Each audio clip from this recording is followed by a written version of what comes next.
SLE is not the answer because SLE is autoimmune, yeah, and it could be found in women by reproductive age, okay, 30-year-old, and lung involvement, which is found in SLE, is pleuritis, pneumonitis, intestinal lung disease. Yeah, but does SLE have?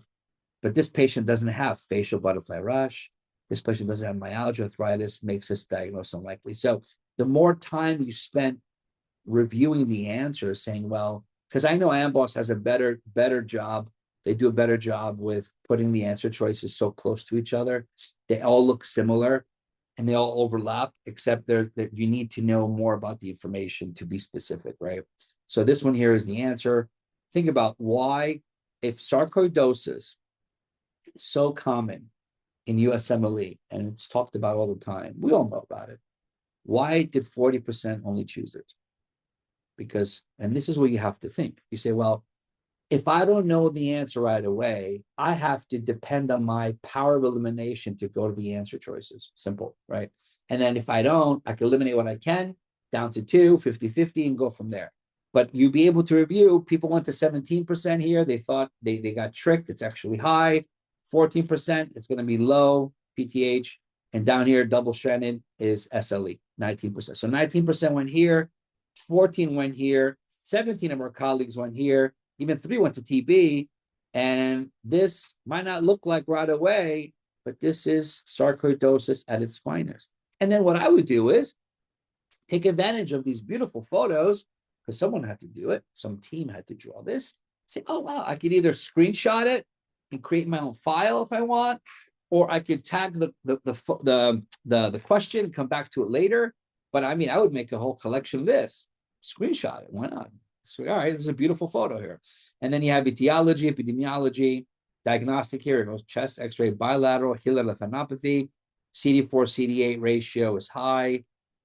People can get pulmonary fibrosis, kidney disease, and so on. And looking at this, a lot of you are like, yeah, I know this.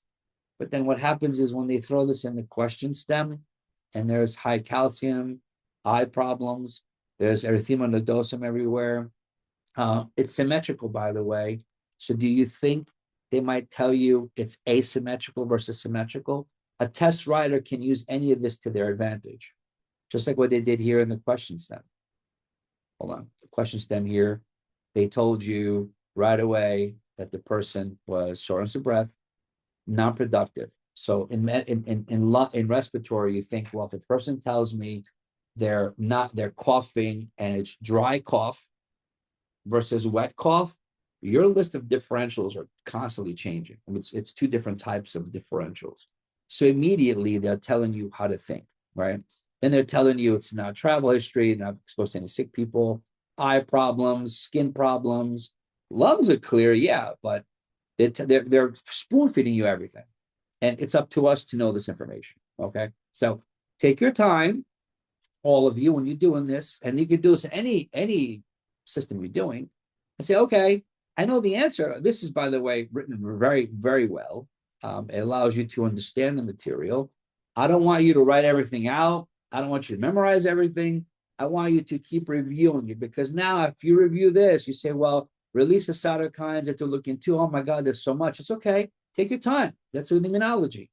And you see CD4 levels, T cells, T cell proliferation, macrophage. Oh, non-Casein granulomas.